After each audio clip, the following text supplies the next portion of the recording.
और धनवंतरी भगवान प्रकट कब हुए? दीपावली के 2 दिन पहले, जिसको धनतेरस कहते हैं। ये आदमी की बुद्धि तो धने में रहती है, इससे ज्यादा कुछ होती नहीं। अब लोग समझते हैं धनतेरस के दिन क्या करना चाहिए, बोले धन बटोरना चाहिए। लोटा थरिया खरीदने चले जाते हैं, बाजार खूब लगती है, खूब बर्तन लोग खरीदते हैं। धनतेरस के दिन बर्तन खरीदने का कोई महत्व नहीं है। ये तो मूर्खों की दुनिया बड़ी जबरदस्त है महाराज, क्या समझा।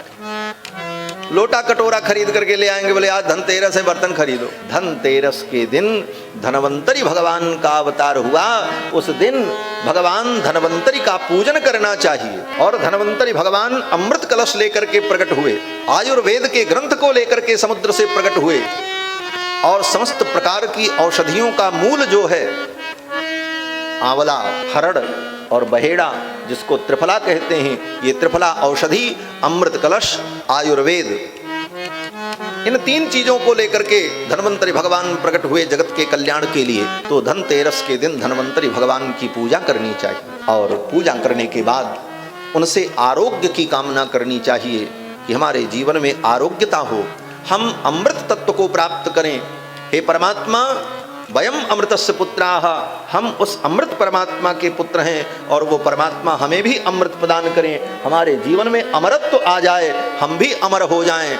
अमर होने का मतलब क्या है? बोले सदा सदा के लिए भगवान के चरणों को प्राप्त करने, यही अमर होना है। अमर होने का मतलब कि हम मरे नहीं।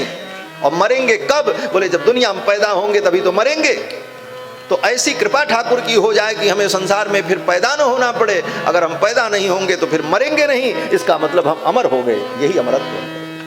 ये अमरत्व जीवन में आवे, लेकिन ये कब आएगा? बोले जब गोविंद के चरणों में पहुंचे। इस भावना से धनतेरस के दिन धनवंतरी भगवान की पूजा करनी चाहिए, इसीलिए कथा सुनी जाती है।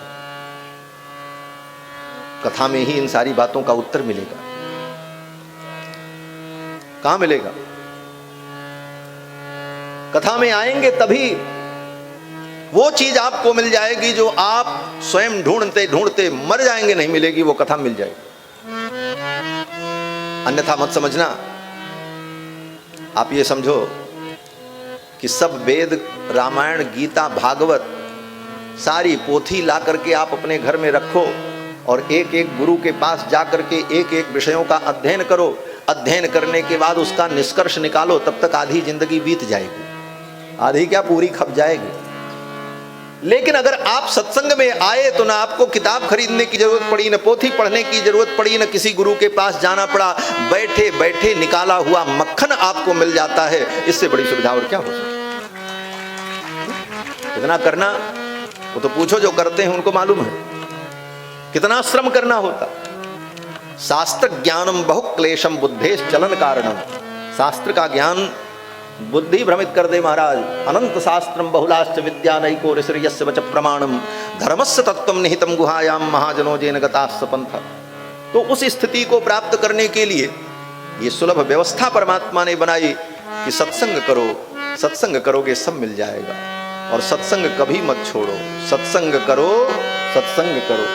यह अवसर नहीं मिलने का, सत्संग करो, सत्संग करो। यह अवसर फिर नहीं मिलने का, सत्संग करो, सत्संग करो।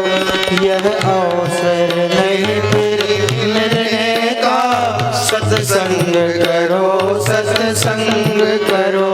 यह वक्त नहीं हिल-डुलने का, सत्संग करो, सत्संग करो। यह वक्त नहीं हिल-डुलने का, सत्संग करो, सत्संग करो।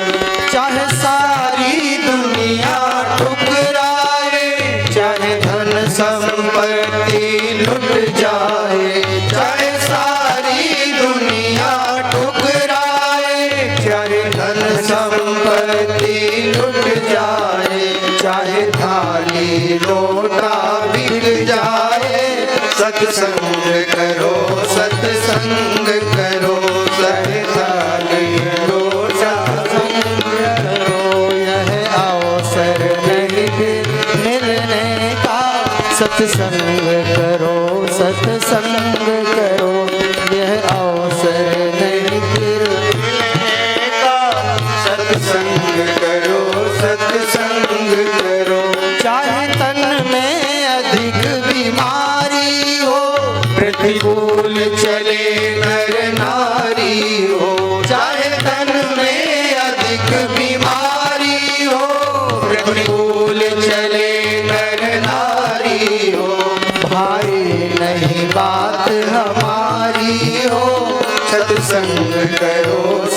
सत्संग करो, आए नहीं बात हारी हो, सत्संग करो, सत्संग करो। अपमान अचानक हो जाए, निज साथी सभी बिछुड़ जाए। अपमान अचानक हो जाए, निज साथी सभी बिछुड़ जाए। चाहे नेक नई आफत आए, सत्संग करो, सत्संग करो। नेक नई आफत आए, सत्संग करो, सत्संग करो। यह अवसर फिर नहीं मिलने का, सत्संग करो, सत्संग करो। सत्संग करो, सत्संग करो।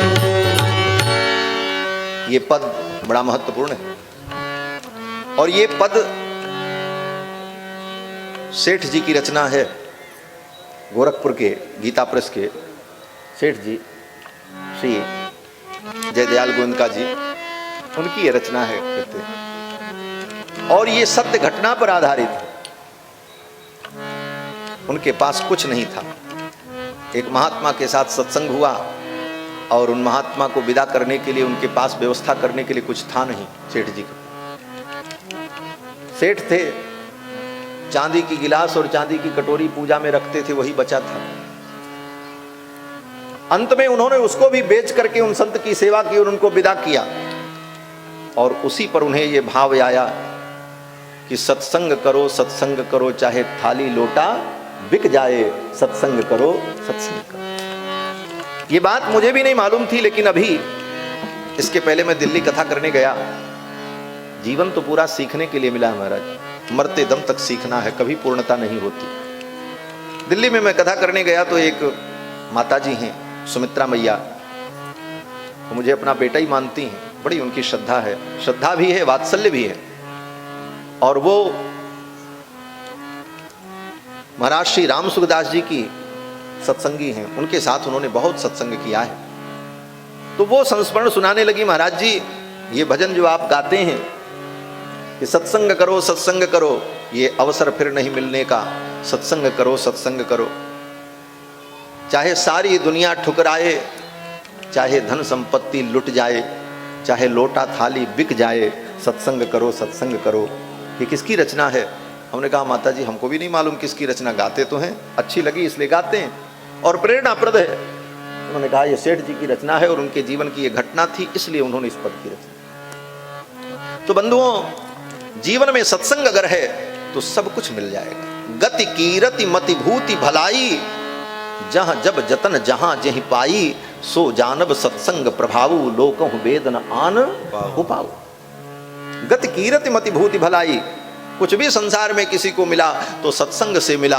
दुनिया के सारे काम बंद हो जाएं, लेकिन सत्संग मत छोड़ना, ये प्रतिज्ञा कर लो आज यज्ञ मंडप में। कहीं भी कथा होगी, सत्संग होगा, हम समय निकाल करके सुनने जाएंगे, थोड़ा ही सुनेंगे लेकिन जरूर सुनेंगे। और सत्संग करते रहोगे तो जीवन में सब मिल जाएगा।